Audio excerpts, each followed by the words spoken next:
Numbers.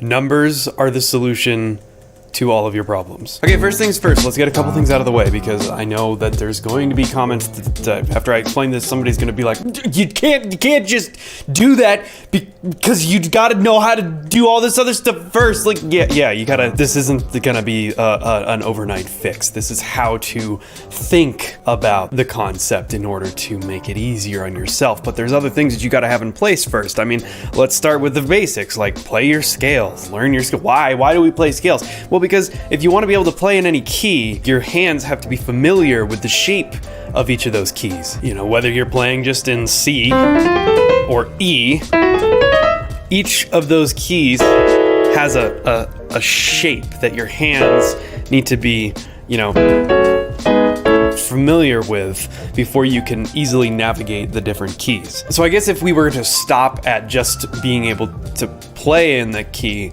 play your scales. But this is more aimed at, okay, if you've been playing your scales and you're pretty comfortable playing scales in different keys, how then can you translate that to chords and ultimately playing the songs that you want to play, but being able to play them in whatever key?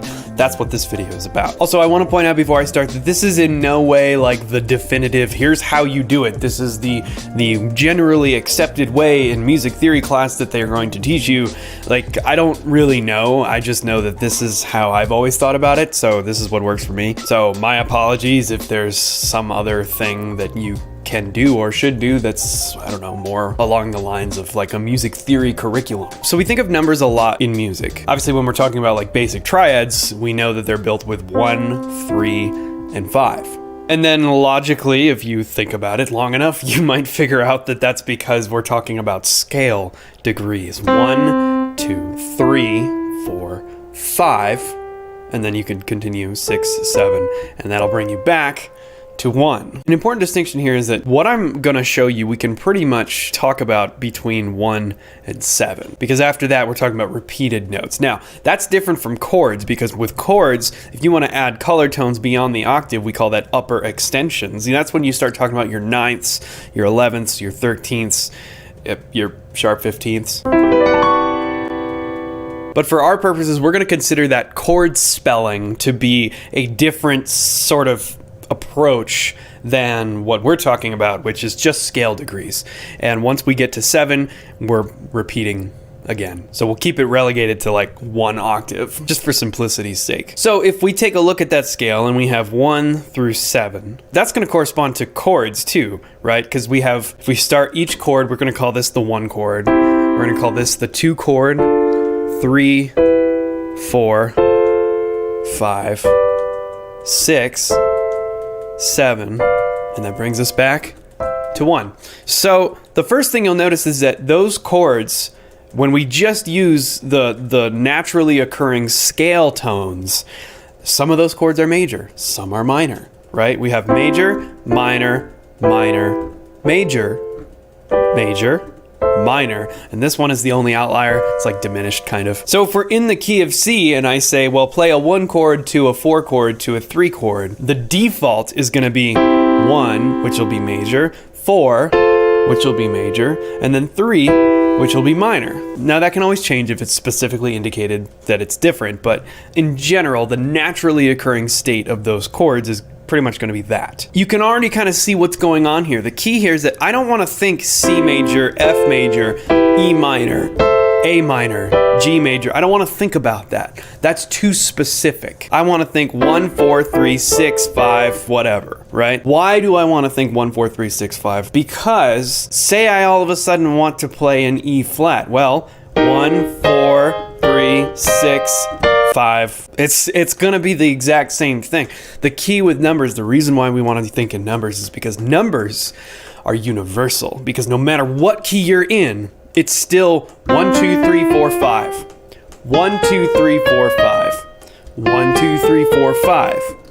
1, 2, 3, 4, 5. It doesn't matter. Whatever key we're considering to be the home base in the particular context, whether it's an entire song or part of a song, maybe a small part of a song is in like a different key for a minute. But whatever key at any given time that we're considering to be the home base, all of our numbers are going to reference the scale tones of that key. So if we're in E flat's going to be 1, F is going to be 2, G is going to be 3, A flat is going to be 4, B flat is going to be 5, and so on and so forth. Now that does not change if we go to A.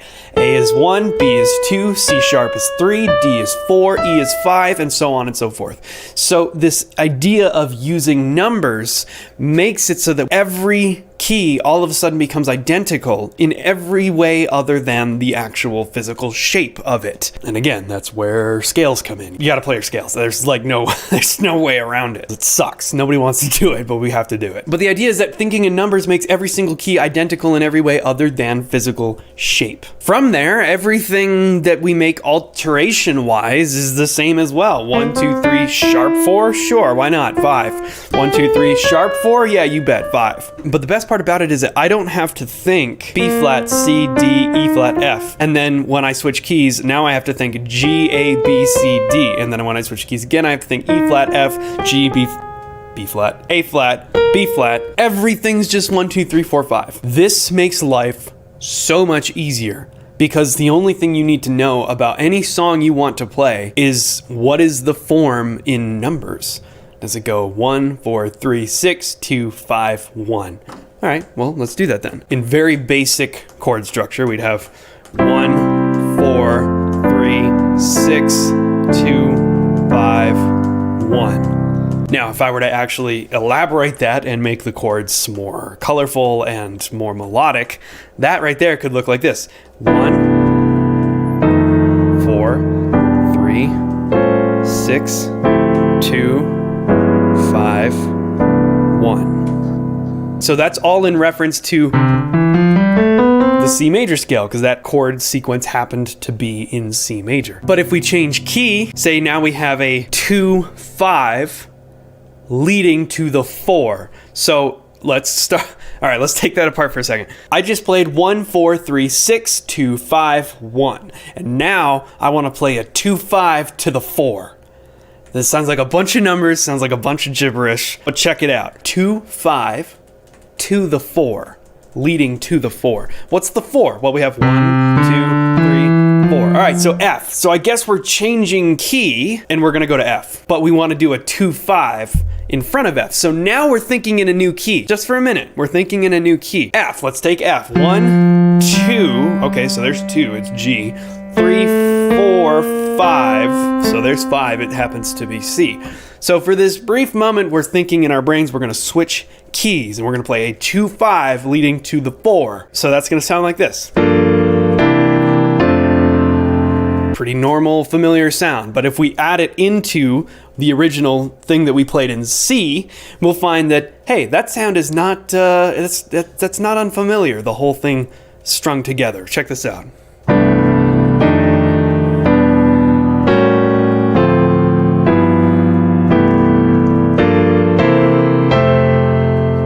That's used in so many tunes over the years. But what happens if we play in a completely different key? Let's go to something wacky like, I don't know, G flat. Let's play this in G flat. 1, 4, 3, 6, 2, 5, 1. 2, 5 to the 4. Same thing, but now I don't have to think of each different instance of that chord sequence in its specific terms. I don't have to think C, F, E, A, D, G, C, and then G, C to F. I don't have to think about that, because if I do, now when I go to G flat, I gotta think of a totally different set of names. I gotta go G flat, B, B flat, E flat, A flat, D flat, G flat. And as everybody knows, musicians are lazy, and we don't want to have to think about more things than we absolutely have to. So instead of having to remember all those different names, why don't we just think of it in numbers and we'll call it the same thing no matter what key we're in. This is the secret to playing in any key. If you start thinking about everything in terms of numbers and not the names, now you can refer to the same numbers no matter what key you're in.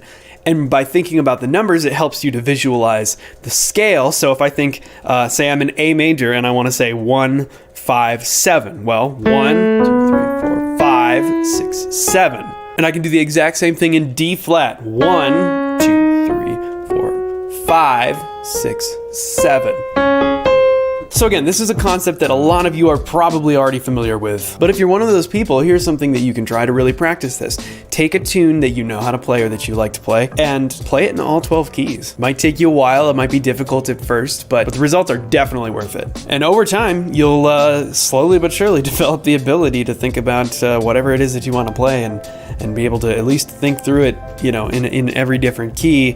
And with enough practice, pretty soon you can just do it in real time. But yeah, you have to play scales, and yeah, they suck, but whatever, do it anyways. But anyways, thanks for watching this video. If you felt like you got something out of it, hit that like button, and if you haven't subscribed already and you would like to do so, please do. I really appreciate it. Let me know in the comments if there's other things that you'd like me to touch on or explain, or any musical questions that you have. And yeah, thanks for watching.